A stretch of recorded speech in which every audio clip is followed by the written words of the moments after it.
ஏடிஎம்கே தொண்டர் எல்லாருமே கோவப்பதான் படுவாங்க. சரிங்களா? நான் ஏடிஎம்கே ஆதரவாளர்லாம் இல்லை, எந்த கட்சியும் ஆதரவானவன் இல்லை நான். சரிங்களா? அதனாலதான் இந்த கருத்தை நான் சொல்றேன். ஏன்னா பொதுமக்களில் நான் ஒருத்தன் தான். சரிங்களா? ஏடிஎம்கேவும் சரி, டிஎம்கேவும் சரி, டிவிகேவும் சரி, எந்த கட்சி தவறு செய்தோ, எந்த கட்சி நல்லது செய்தோ அதுக்கு நான் எடுத்து கூறுவேன்.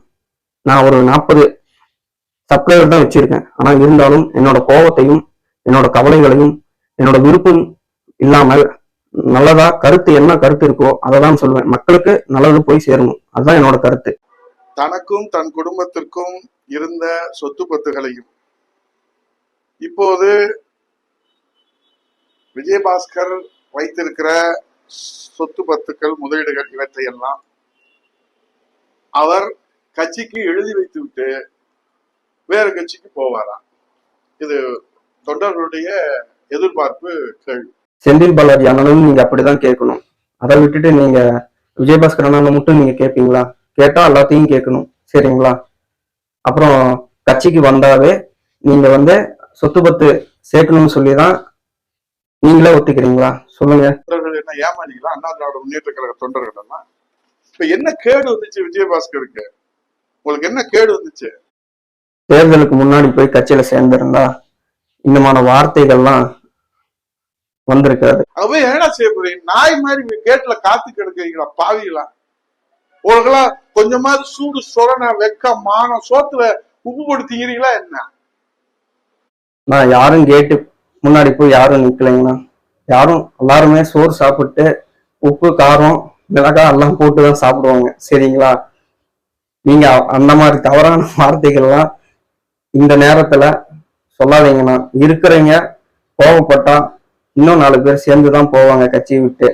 அதனால இந்த மாதிரி தவறான வார்த்தைகளை பயன்படுத்தாதீங்க. அதுதான் என்னோட வேண்டுகோள். சரிங்களா? இது என்ன உங்க தாத்தா போட்ட பிச்சையா? இல்ல நீங்க நான் ரொம்ப அநாகரிகமா பேசிடுவேன் நான். என்ன உனக்கு கேடு? நீ வர்ற நன்றி சொல்ற. நீங்க அதை கேளுங்க. குடும்பம் வளர்ந்துச்சா அப்படின்னு நீங்க கேளுங்க. கேட்டாதான் அவங்களுக்கும் புரியும். ஆனா இது தவறான வார்த்தை என்ன? சரிங்களா? பொறுப்போட தலைமை பண்போட நீங்க பேசுங்கன்னு கேட்கலாம். உங்களுக்கு அவ்வளோ கஷ்டமா தான் இருக்கும். ஏன்னா நம்மளோட கூட இருந்த ஒரு சக மனிதர் விட்டு வேற கட்சிக்கு போனா கஷ்டமா தானே இருக்கும். அந்த வழி எனக்கு நல்லாவே புரியுதுன்னா ஏடிஎம்கே கட்சி தொண்டர்களுக்கும் இது பிடிக்கும்.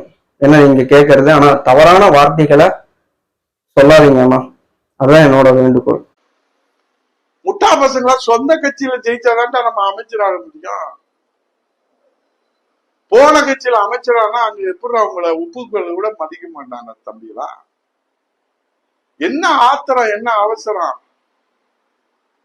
தேர்தலுக்கு முன்னாடி போய் நல்ல கட்சினா தேர்தலுக்கு முன்னாடி போய் சேர வேண்டியதானே? ஏன் தேர்தலுக்கு அப்புறம் இத்தனை பேர் போறீங்க? விஜயை வாழ வைக்கிறதுக்கா இல்ல விஜயை சாவடிக்கிறதுக்கா? ஆனா நீங்க இந்த மாதிரி எல்லாம் பேசாதீங்கன்னு. ஏன்னா கட்சி மாண்பும் உங்களோட மாண்பும் இழுக்காய் விடும். ஏன்னா இன்னும் வருங்காலத்தில் டிவிகேவும் டிஎம்கேவும் மட்டும் ஆளக்கூடாது, ஏடிஎம்கேவும் இருக்க வேண்டும். ஏன்னா மக்கள் பணியே எங்கள் எம்ஜிஆர் காலத்திலிருந்து மக்களுக்கு நல்லது செஞ்சீங்க இல்லையா? ஏன்னா நீங்க இப்ப கடுமையான வார்த்தைகள் நீங்கள் சொன்னால் கட்சி பேரும் உங்கள் பேரும் தவறாக தான் போகும் இல்லையா?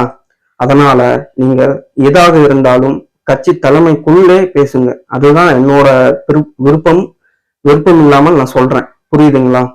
ஏன்னா மக்கள் நீங்க இதெல்லாம் பார்த்துட்டே தான் இருப்பாங்க. இப்ப உங்களுக்கு தெரியாதாங்கண்ணா,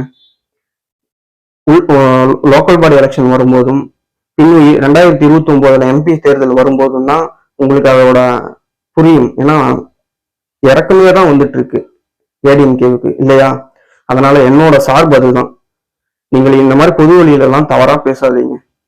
சொல்லுங்க, அந்த தவறில்லாம வார்த்தைகளை சொல்லுங்க. அதுதான் கட்சி இன்னும் வளரத்துக்கு உதவியாக இருக்கும்ண்ணா. என்னை மாதிரி இளைஞர்களை கருத்தை கேளுங்கண்ணா. அதுதான் என்னோட கோரிக்கைண்ணா. நன்றி, வணக்கம்ண்ணா. என்னோட சேனலை பிடிச்சிருந்தா சப்ஸ்கிரைப் செய்யுங்க, லைக் பண்ணுங்க, கமெண்ட் பண்ணுங்க. நீங்க என்ன கமெண்ட் பண்ணீங்கன்னு சொன்னாதான் எனக்கு புரியும். அதுக்கு தகுந்தவாறே நான் பேசுவேண்ணா. ஓகேண்ணா, நன்றி, வணக்கம்.